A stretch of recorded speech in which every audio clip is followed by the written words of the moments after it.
നിങ്ങളുടെ favourite shows ഇനി ഒരിക്കലും മിസ്സാവില്ല. ഇപ്പോൾ C5 കാണും നിങ്ങളുടെ ഫേവറേറ്റ് ഷോസ് തികച്ചും സൗജന്യമായി. ആ മനോരോഗിയായ സിദ്ധാർത്ഥിനെ ശുശ്രൂഷിച്ച് തീർക്കാനുള്ളതല്ല. അമ്മ കൂടുതൽ ഒരു വിശദീകരണവും വേണ്ട. ഞാൻ പറയുന്നത് അങ്ങ് അനുസരിച്ചാ മതി. അനുസരിച്ചേ മതിയാവും. സിദ്ധാർത്ഥനുമായിട്ടുള്ള കല്യാണം നടക്കാൻ പോകുന്നില്ല. പക്ഷെ നിന്റെ അനിയത്തിമാര് സങ്കടത്തിലായിട്ടും അവരെ കുറിച്ച് ചിന്തിക്കാതെ അവർക്ക് വേണ്ടിയെങ്കിലും വിവാഹത്തിന് സമ്മതിക്കാതെ നീ ഇവിടെ പാർക്കിൽ വന്നിരിക്കുകയാണോ? കഷ്ടം തന്നെ നിന്റെ കാര്യം.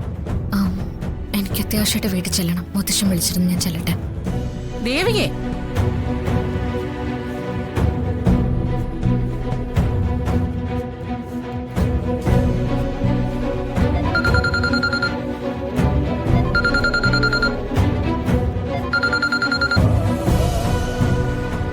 പറമോളെ.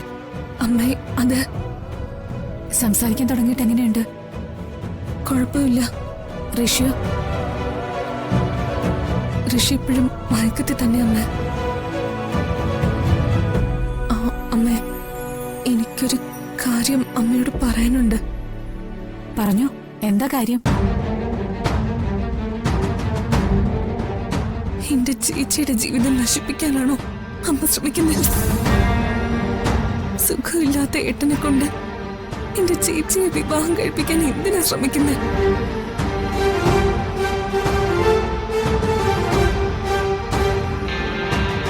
ഞാൻ ചോദിച്ചത് അമ്മ കേട്ടില്ലേ? അമ്മ അതിന് മറുപടി പറയണം.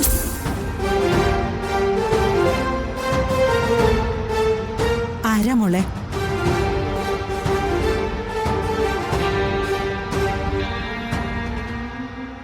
നിങ്ങൾ ആരൊക്കെ തീരുമാനിച്ചാലും ചേച്ചി സമ്മതിച്ചാലും സിദ്ധേട്ടനും ദേവികേച്ചിയും തമ്മിലുള്ള വിവാഹത്തിന് ഞാൻ ഒരിക്കലും സമ്മതിക്കില്ല.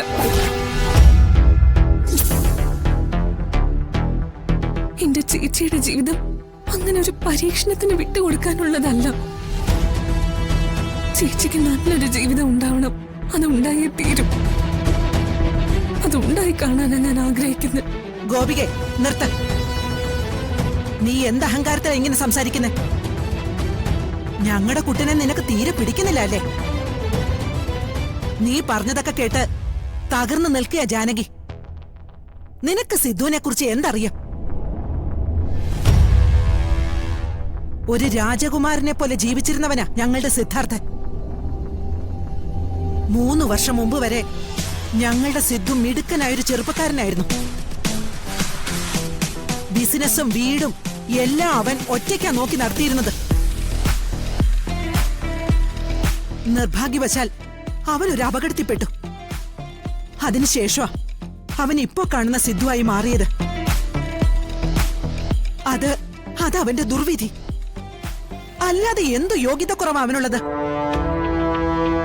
അവനിപ്പൊ സംഭവിച്ചിരിക്കുന്ന ഈ അസുഖം അത് എപ്പോ വേണമെങ്കിലും ഭേദപ്പെടാം. എപ്പോ വേണമെങ്കിലും അവൻ പഴയ ജീവിതത്തിലേക്ക് മടങ്ങി വരാം. അത് നീ മറക്കരുത്. ഇവിടെ ഇപ്പൊ ഇങ്ങനൊരു സാഹചര്യം ഉണ്ടായത് നീ കാരണോ? നിന്റെ ജാതകദോഷം കൊണ്ടാ ഈ അപകടം ഉണ്ടായത്. ഋഷി ഇത്രയും ക്രിട്ടിക്കലായി അവിടെ കിടക്കുന്നത്. എത്രയും പെട്ടെന്ന് ഋഷി ആരോഗ്യം വീണ്ടെടുത്ത് തിരികെ വരണം. അതിന് നിന്റെ ജാതകദോഷം തീർക്കണം. അത് തീർക്കാനാ ഞങ്ങൾ ശ്രമിച്ചുകൊണ്ടിരിക്കുന്നേ. അത് നീ മനസ്സിലാക്ക്. സിദ്ധുവായിട്ടുള്ള വിവാഹത്തിന് നിനക്ക് നിന്റെ ചേച്ചിക്കും നല്ല മനസ്സുണ്ടെങ്കിൽ മാത്രം സമ്മതിച്ചാ മതി. ഇവിടെ ഞങ്ങൾ ആരെയും നിർബന്ധിച്ച് കെട്ടിക്കാൻ ഉദ്ദേശിക്കുന്നില്ല. ഹലോ,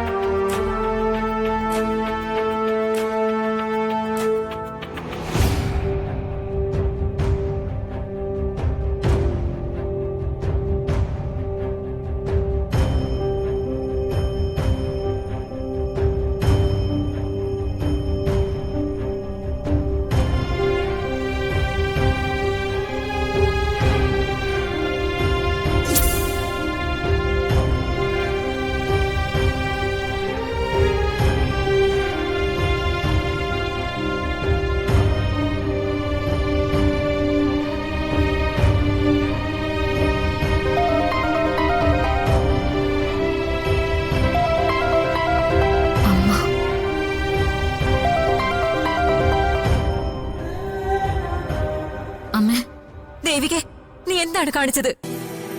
മനസ്സിലായില്ല. എന്താ എന്തു പറ്റി? എന്ത് പറ്റിയെന്നോ? ഗോപികയ്ക്ക് ആക്സിഡന്റ് ആയിട്ട് എത്ര ദിവസം ആയിടി? എന്നിട്ട് ഇന്നേ വരെ അതേപ്പറ്റി ഒരു അക്ഷരം നീ എന്നോട് മിണ്ടിയോ? അമ്മേ, ഞാൻ നീ മാത്രമല്ല, അച്ഛനും ഒന്നും പറഞ്ഞില്ല. ഇതെല്ലാം നടന്നിട്ട് ഞാനൊന്നും അറിഞ്ഞില്ല. ഇത് ഗോപിക ഒന്ന് പറഞ്ഞപ്പോഴാണ് ഞാൻ അറിഞ്ഞത്. എന്റെ മോളുടെ അവസ്ഥ ഓർക്കുമ്പോ എനിക്ക് സഹിക്കാൻ പറ്റുന്നില്ല. എന്നാലും ഇതൊന്നും എന്നെ അറിയിച്ചില്ലല്ലോ മോളെ. അമ്മ മറ്റൊന്നും കൊണ്ടല്ല പറയാതിരുന്നത്. ഗോപുന് ആക്സിഡന്റ് ഉണ്ടായെന്ന് അമ്മ കേട്ടാ എത്രമാത്രം വിഷമിക്കുന്ന എനിക്ക് നന്നായിട്ട് അറിയാം. എന്തിനു വെറുതെ അമ്മയെ കൂടി ടെൻഷൻ ആക്കുന്നെന്ന് വിചാരിച്ച ഇതൊന്നും അമ്മയോട് പറയാതിരുന്നു. ശരി, അതവിടെ നിൽക്കട്ടെ. ആ ആനന്ദിന്റെ ആലോചനയുടെ കാര്യം എന്തായി? നീ അത് വേണ്ടെന്ന് വെച്ചു അല്ലേ? അമ്മ, അത് നമ്മുടെ ആനന്ദേട്ടനും വിമലാന്റിയും ഇവിടെ വന്നു പോയ ശേഷം പൊന്നാരം കോട്ടത്തുനിന്ന്. നിർത്ത്. അതൊന്നും എനിക്ക് കേൾക്കണ്ട. അതൊക്കെ ഗോപു പറഞ്ഞു. ദേ, ഒരു കാര്യം ഞാൻ തീർത്തു പറഞ്ഞേക്കാം. മാനസിക നില തെറ്റിയ ഒരാളുമായിട്ട് നിന്റെ വിവാഹം ഒരിക്കലും നടക്കില്ല. അവർക്ക് വലുത് അവരുടെ മോന്റെ ഭാവിയാ. എനിക്ക് വലുത് നിന്റെ ജീവിതമാ. ആ മനോരോഗിയായ സിദ്ധാർത്ഥിനെ ശുശ്രൂഷിച്ച് തീർക്കാനുള്ളതല്ല. അമ്മ, കൂടുതൽ ഒരു വിശദീകരണവും വേണ്ട. ഞാൻ പറയുന്നത് അങ്ങ് അനുസരിച്ചാ മതി. അനുസരിച്ചേ മതിയാവൂ. സിദ്ധാർത്ഥനുമായിട്ടുള്ള കല്യാണം നടക്കാൻ പോകുന്നില്ല. ആനന്ദിനുമായിട്ടുള്ള കല്യാണം നടക്കൂ. അതുകൊണ്ട് പൊന്നാനം തോട്ടുകരക്കാരെ വിളിച്ച് സിദ്ധാർത്ഥുമായിട്ടുള്ള വിവാഹം നടക്കില്ലെന്ന് പറയണം. ഞാൻ ഉടനെ തന്നെ നാട്ടിലേക്ക് വരുന്നുണ്ട്. വരുമ്പോ നീയോ ആനന്ദുമായിട്ടുള്ള വിവാഹം എനിക്ക് കാണണം. അമ്മേ,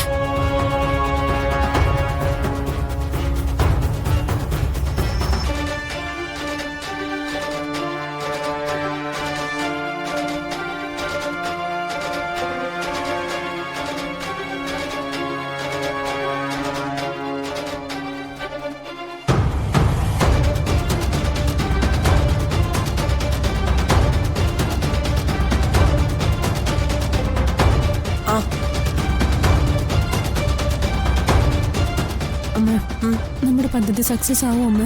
ഇത്തവണ നമ്മൾ വിജയിച്ചിരിക്കും മോളെ. അഭിഷേകം നീയും തമ്മിലുള്ള വിവാഹം നടന്നിരിക്കും. അതിനുവേണ്ടി ഞാൻ ഏതറ്റം വരെയും പോവും. അതമ്മ എന്റെ കൈ മുറിച്ചപ്പോ തന്നെ എനിക്ക് മനസ്സിലായി. അത് പിന്നെ മോളെ, ഞാൻ അപ്പ ആ ബുദ്ധി പ്രയോഗിച്ചില്ലെങ്കിൽ നിന്റെ മുത്തച്ഛന്റെ നിർബന്ധത്തിന് വഴങ്ങി ദേവിക സത്യം ചെയ്തേനെ. ദേവിക ആനന്ദിനെ കെട്ടാന്ന് അച്ഛന് സത്യം ചെയ്ത് കൊടുത്തിരുന്നെങ്കിലേ അതോടെ എല്ലാം കഴിഞ്ഞേനെ. ആനന്ദിനും ദേവികയുമായുള്ള വിവാഹം നടക്കും. നിന്റെ വിവാഹം നടക്കുകയില്ല. ഡൗൺലോഡ് ചെയ്യൂ C5 ആപ്പ്. കാണൂ എല്ലാ എപ്പിസോഡുകളും സൗജന്യമായി.